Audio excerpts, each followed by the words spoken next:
எல்லாம் இனிதே முடிவடையவில்லை. கிறிஸ்துவுக்குள் பிரியமானவர்களே, நீங்களும் நானும் அறிந்திருப்பது போல தேவதை கதைகளில் மட்டுமே எல்லாம் இனிதே முடிந்தது என்னும் முடிவுகள் நிகழும். ஆனால் அது இந்த உலகத்தில் அல்ல, ஆகாய ராஜ்யத்தின் பக்கமே.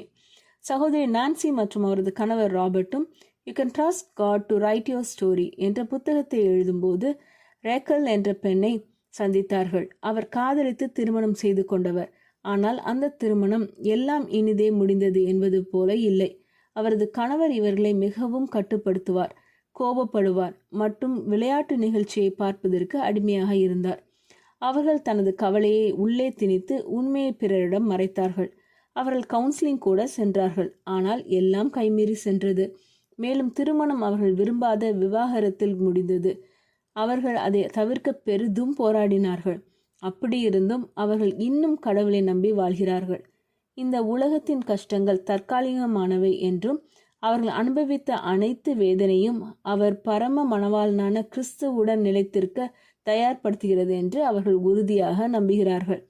உங்கள் கதை நம்பிக்கையற்றதாக தோன்றுகிறதா? உங்கள் பார்வையை இயேசுவின் மீது நிலைநிறுத்துங்கள். உங்கள் விசுவாசத்தின் ஆசிரியரும் முடிப்பவருமானவர் அவரே. ஜெபம் செய்வோம். எங்கள் அன்பின் பரமபிதாவே, எங்கள் வாழ்வில் எல்லா போராட்டத்தின் மத்தியிலும் நீர் எங்கள் வாழ்க்கையை வணைந்து கொண்டிருக்கிற கிருபைக்காக உமக்கு நன்றி. எங்கள் வாழ்க்கை கட்டுக்கடங்காமல் போகும்போது, எங்கள் கனவுகள் சிதறும்போது, நீர் இன்னும் என் வாழ்நாளில் எழுத்தாளராகவும் நிறைவுக்கு காரணராகவும் உள்ளீர் என்பதை எங்களுக்கு நினைவூட்டும். இந்த உலகத்தின் தற்காலிகமான துக்கங்களை விட உம்மில் நிலைத்திருக்கும் மகிமையை நோக்கி எங்கள் மனதை நிலைநிறுத்தும். எப்போதும் எங்கள் பார்வையை உம்மீது நிலைநிறுத்த உதவும். இயேசுவின் மூலம் ஜெபிக்கிறோம் பரமபிதாவே, ஆமீன்.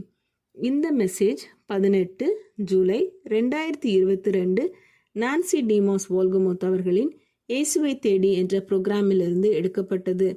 கர்த்தர் உங்களை ஆசீர்வதிப்பாராக.